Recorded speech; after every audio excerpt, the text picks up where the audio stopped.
Shri T V Ibrahim 9 minute. Sir, ബഹുമാന്യനായ Kovalam MLA advocate M Vincent അവതരിപ്പിച്ച പ്ലീസ് ജോയ്, ഇവിടെ പ്രസംഗം തുടങ്ങി. ടി വി ഇബ്രാഹിം പോട്ടെ, നിങ്ങൾ തമ്മിൽ തർക്കിക്കണ്ട. ടി വി ഇബ്രാഹിം സാർ, ഇത് അല്ല, അത് ഇബ്രാഹിമിന് മൈക്കുണ്ട്, തുടങ്ങിയാൽ അത് നിർത്തിക്കോളും. സാർ, അഡ്വക്കേറ്റ് എം വിൻസെന്റ് അവതരിപ്പിച്ച പ്രമേയത്തെ ഞാൻ അനുകൂലിക്കുകയാണ്. സാർ, എല്ലാ സർവാത്മനായി ഞാനത് പിന്തുണയ്ക്കുകയും ചെയ്യുകയാണ്. സർ, 2026 ഏപ്രിൽ 9 കേരളീയ പൊതുസമൂഹം പോളിംഗ് ബൂത്തിലെത്തി കഴിഞ്ഞ 10 വർഷത്തെ ഇടത് സർക്കാരിൻ്റെ ദുർഭരണത്തിനെതിരെ അതിശക്തമായ വിധിയെഴുത്ത് നടത്തി. മെയ് 4 റിസൾട്ട് വന്നപ്പോൾ 102 MLAമാരുടെ ചരിത്ര ഭൂരിപക്ഷം നൽകി ടീം UDFൻ്റെ നായകൻ ശ്രീ VD സതീശൻ്റെ നേതൃത്വത്തിൽ പുതിയ ജനകീയ സർക്കാർ അധികാരമേൽക്കുകയും ചെയ്തു. ഈ സർക്കാരിൻ്റെ കാഴ്ചപ്പാടും നയങ്ങളും സുവ്യക്തമായി വിവരിക്കുന്നതാണ് സർ ഈ നയപ്രഖ്യാപനം. അതുകൊണ്ടാണ് സർ ഞാൻ ഈ നയപ്രഖ്യാപനത്തിന് നന്ദി രേഖപ്പെടുത്തുന്ന പ്രമേയത്തെ അനുകൂലിക്കുന്നത്. സർ, സമൂഹത്തിലെ എല്ലാവിധ ജനങ്ങളുടെയും പ്രതീക്ഷക്കൊത്തുയരുന്ന ഒരു ഭരണം കാഴ്ചവെക്കാൻ ആണ് ടീം UDF ശ്രമിക്കുന്നത്. അതിൻ്റെ പ്രതിഫലനം ഈ സർക്കാരിൻ്റെ 1ാമത്തെ മന്ത്രിസഭാ യോഗത്തിൽ തന്നെ കാണുകയും ചെയ്തു. കേരളീയ പൊതുസമൂഹം ആ തീരുമാനങ്ങളെ സഹർഷം സ്വാഗതം ചെയ്യുകയുമുണ്ടായി. അതിന് വിപരീതമായി അതുപോലും മനസ്സിലാക്കാതെയാണ് ശ്രീ KN ബാലഗോപാൽ ഇപ്പോഴെ സംസാരിച്ചു കൊണ്ടിരിക്കുന്നത്.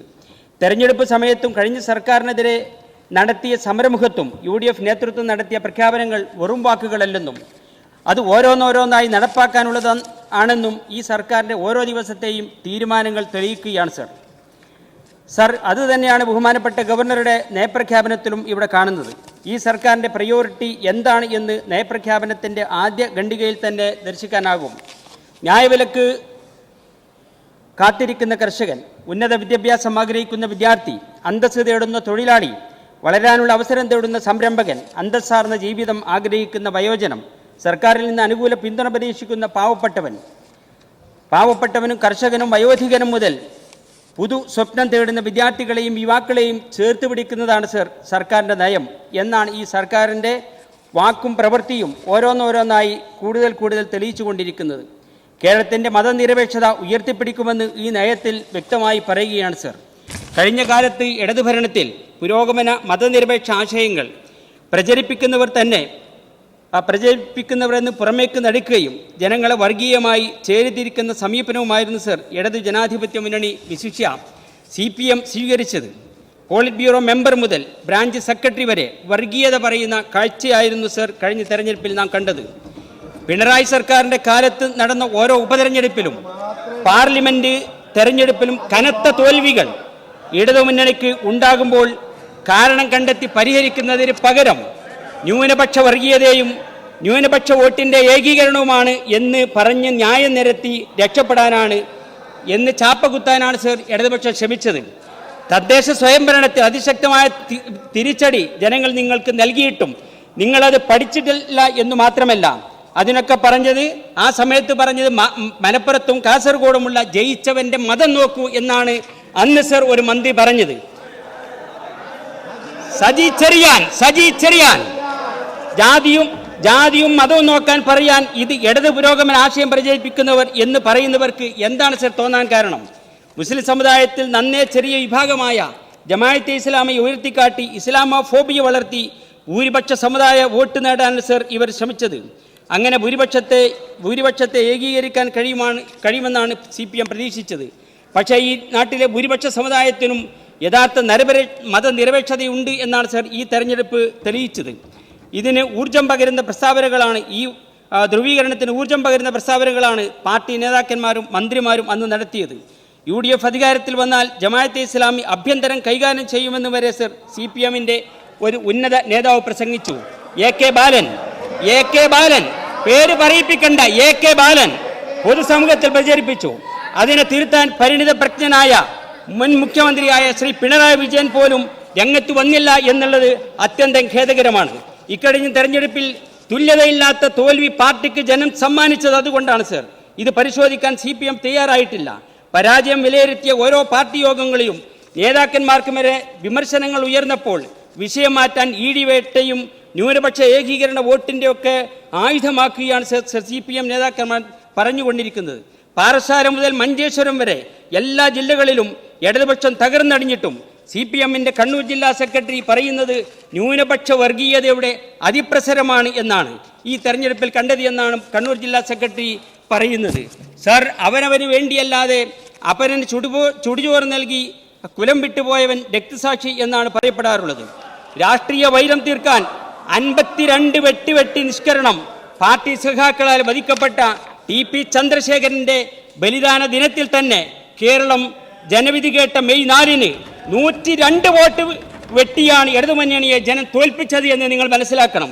ഇനിയും പാഠം പഠിക്കാതെയാണ് KN ബാലഗോപാൽ അടക്കമുള്ള ആളുകൾ ഇപ്പോഴും ഈ സഭയിൽ പ്രസംഗിച്ചു കൊണ്ടിരിക്കുന്നത്. ഇടതുപക്ഷം അഭിമാനപൂർവ്വം ഉയർത്തിപ്പിടിക്കുന്ന രക്തസാക്ഷികളുടെ മണ്ണ് ഈ തെരഞ്ഞെടുപ്പിൽ ആരുടെ കൂടെയാണ് സർ നിന്നത്? കയ്യൂർ, കരിവള്ളൂർ, പുന്നപ്ര, വയലാർ, മൊറാഴ, കാവുമ്പായി, മുറിയംകുന്ന്, ഒഞ്ചിയം എന്നീ രക്തസാക്ഷികളുടെ മണ്ണ് എന്തുകൊണ്ടാണ് ഇടതുപക്ഷത്തെ കൈവിട്ടത് എന്ന് നിങ്ങൾ ആത്മപരിശോധന നടത്തണം. വയലാർ ഗർജിക്കുന്നു എന്ന കവിതാ സമാഹാരത്തിൽ ആമുഖത്തിൽ P. ഭാസ്കരൻ മാസ്റ്റർ ഇങ്ങനെ എഴുതിയിട്ടുണ്ട് സാർ: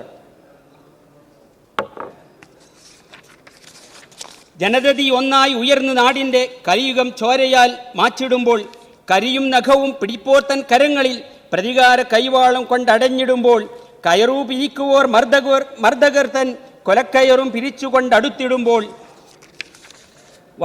വയലാറിൻ വ്യംഗ്യാർത്ഥം നന്നായി ഗ്രഹിച്ചിടും പുതിയ കാലത്തിൻ തലമുറകൾ എന്ന് P. ഭാസ്കരൻ മാസ്റ്റർ എഴുതിയത് ഈ തലമുറയാണ്. ഈ പുതിയ തലമുറ വന്നപ്പോൾ നിങ്ങൾക്കെതിരായി ജനങ്ങൾ വോട്ട് ചെയ്യുകയും അവിടെ ജയിച്ചത് അമ്പലപ്പുഴയിലെ G. സുധാകരൻ എന്ന കേരളത്തിലെ ഏറ്റവും നല്ല വിശുദ്ധനായ കമ്മ്യൂണിസ്റ്റാണ് എന്ന് നിങ്ങൾ മനസ്സിലാക്കണം. ജനങ്ങൾ ആർക്കാണ് ഇടതുപക്ഷത്തിന് ഞങ്ങളെ കൂടെയാണോ ഇടതുപക്ഷക്കാർ നിന്നത്?